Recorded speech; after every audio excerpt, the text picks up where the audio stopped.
Hey everyone, welcome to the Thinking Crypto YouTube channel. I hope you're doing well and I hope you're holding strong in this new asset class that is cryptocurrencies, because we are on the rise. This is indeed the new asset class and the new disruptive technology that is blockchain. So the future is very bright for this market. Now, if you're new to the channel, go ahead and hit that subscribe button. Also smash the like button. I took a break from doing some videos for a few weeks now, and now I'm back and should be on the regular schedule. So good to be back and lots to cover. In the market right now, we are seeing the alts pump, but also it looks like they're dumping right now. So it looks like some pump and dump being done by some whales, but we're not concerned about these short-term little bounces and roller coaster rides. We are looking at the long term, right? We are the hodlers. And remember, the folks who bought Bitcoin early in 2013, 2014 had to wait a few years before the major bull run that we saw near to 20K. Likewise, the altcoin holders as well. Now, a few lucky ones got in maybe early 2017, but the folks who made the significant profits bought years before. So those market cycles exist of bear and bull, and it's a roller coaster ride. So you have to keep these principles in mind and don't just look at the week over week or day over day, because you'll drive yourself nuts, right? You got to look at the long term, zoom out and look at where we've came from and where we're going. And that tells a clear picture, guys. And we continue to see growth in the market where infrastructure is being built out by both the government and the governments and the big money. A lot of investments being made, millions of dollars, a lot of hiring. I'm going to cover some of that. Now, Binance, of course, the largest crypto exchange in the world, has opened the registrations for their US arm, which is Binance.us. They're doing it through a subsidiary, of course. The platform will go live and supporting just 6 cryptocurrencies: Bitcoin, Ethereum, XRP, Bitcoin Cash, Litecoin, and Tether stablecoin. So as usual, they start off with the top cryptos and then they will expand from there. But however, certain states within the US are not allowed, such as New York, Texas, and Florida.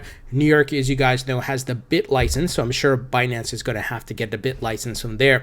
But more exchanges opening up in the US and across the world, guys, and it's creating more on-ramps for people to invest in crypto. Unlike the bull run of 2017, we have more exchanges, they can handle more volume, and there's more fiat pairing. Before, you had to buy Bitcoin to get the altcoins. It was just a tedious process. Now it's much easier with many options. So competition is certainly healthy for the market. Now, something that's really big for crypto, and of course XRP, as you guys know, in my portfolio, my number 1 is XRP, my number 2 is Bitcoin, number 3 Ethereum, and then I have a whole bunch of other altcoins as well. Well, Ripple's CEO was interviewed on CNN last week. I know some of you, because I've taken a break, this is kind of old news, but it's really significant, guys, the airtime Ripple just got for crypto and of course XRP.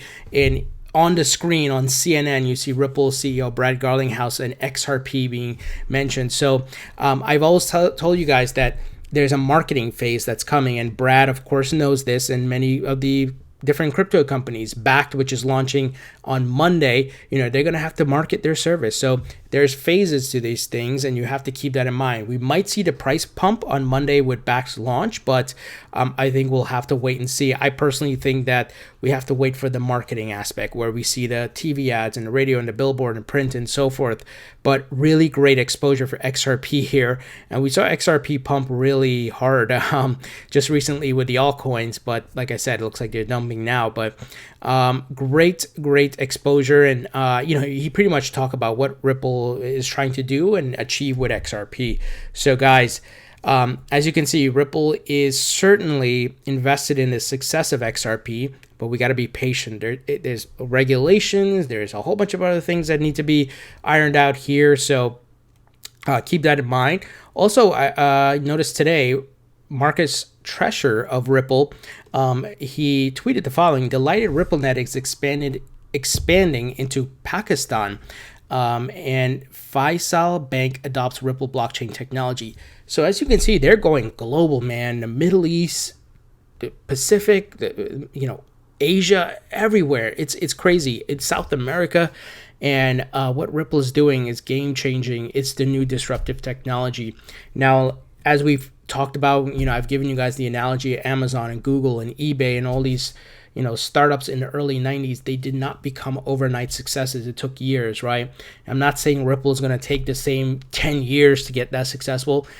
We could really see in another 1 to 2 years, they get to that point of, wow, okay, money moves faster now. They become one of the major sources of moving money and leveraging XRP. And I absolutely believe it. That's why I have XRP in my portfolio. Now, I just mentioned that watch what the big money is doing and the governments, right? They're building the infrastructure, and we see government officials are working for crypto companies now, guys.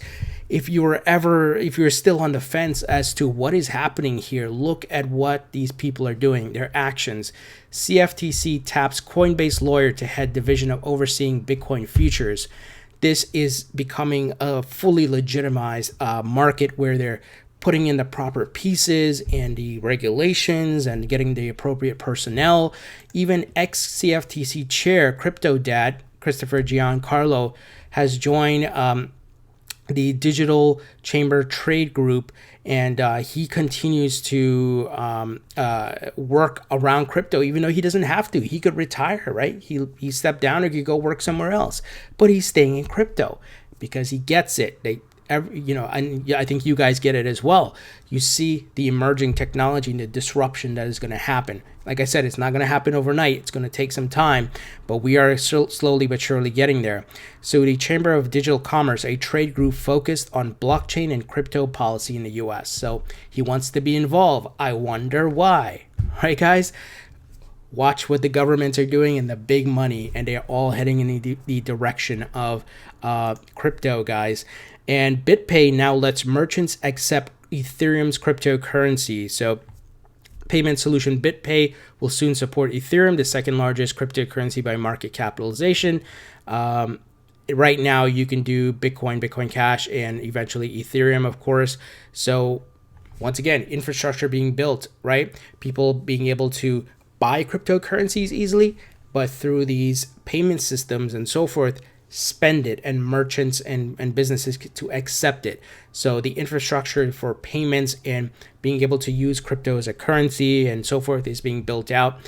And you guys know that Bakkt, which is once again launching on Monday, powered by the New York Stock Exchange, is going to partner with Starbucks, and that's the merchant they're going to will be the first that you can take your Bakkt app, walk into Starbucks, and pay for Starbucks merchandise. And of course, everything's through the app, and you can deposit, you can buy, trade, whatever it is. So as you can see, what is being built here. Israeli startup creates offline crypto wallet with online connectivity. So once again, global, guys. I mean, Israel, Pakistan, all these countries. It's amazing to see this unfold. What a time to be alive. And it is not slowing down. It's just ramping up even more. So Israeli startup GK8 unveiled a cold storage wallet with an on-network transfer capabilities. The company said GK8's technology removes many of the dangers internet accessible crypto wallets face: hacks, attacks, unexplained losses, while preserving their core convenient features such as sending and receiving digital assets. So the technology continues to evolve just as the internet did, right? And we're going to see, once again, first generation, second generation, third generation, things are going to be improved upon. And of course, we will come to a head where it's at this point of mass adoption, and a lot of people are going to be getting involved in Bitcoin and XRP and Ethereum and many different cryptocurrencies, and money is going to be totally digital. I hope you guys see where we're headed. It's already started with being able to pay with your smartphone and apps and so forth, and obviously credit cards. So it is going to come to a really I would say, we hit a certain tipping point recently with the president tweeting about Bitcoin, but I'm sure there's levels of tipping points, and I'm sure we're going to head to another big one. The Bitcoin ETF, I've given up on the Bitcoin ETF, but we don't really need it. I think the physically backed Bitcoin futures that LedgerX, Backed, and ErisX and these others are launching is more important, because Physically settled means they actually have to have the Bitcoin or the crypto, and it will be settled in that way versus paper. So VanEck, SolidX withdraw Bitcoin ETF proposal from SEC review. So it looks like SEC wasn't going to approve it, so they pulled it out ahead of time, and I don't blame them. The SEC continues to drag their feet around the ETF, so let's see if this ever happens. But like I said, I don't really care about the ETF. What I care about is those physically delivered Bitcoin and different crypto futures, guys. So guys, what do you think about the news? A lot to cover here, and there's probably more that I missed, while I was off, but I hope you see the big picture here, the holistic view of this market. Really great things ahead, and patience is the key, and being able to look at the developments and where the money's going, where's the talent going, what are the government officials doing. And that's why I try to share with you guys the facts here. It is very clear, the writing on the wall, when you see people within the government are also on board with this thing. And there's going to be a lot of naysayers still, because they don't see the holistic view. They just hear about, oh, what's Bitcoin? How does it work? What? Digital money? What? Whatever, and go about their daily lives. But these were some of the things that were said about the internet. There was a lot of naysayers. Whatever, the internet's slow. Who cares? Nobody's going to use it. Blah, blah, blah. Fax machines are better. Blah, blah, blah. Right? There's going to be doubters and naysayers, but spotting emerging technology and disruptive technology is can be very lucrative, right? And you can have some great investment return on your investment. So guys, we'd love to hear what you think. Leave your thoughts and comments below. Thumbs up if you like this video. Please subscribe if you haven't already. Don't forget to follow me on Facebook and Twitter. Links in the description. Thank you for your support, and I'll talk to you all later.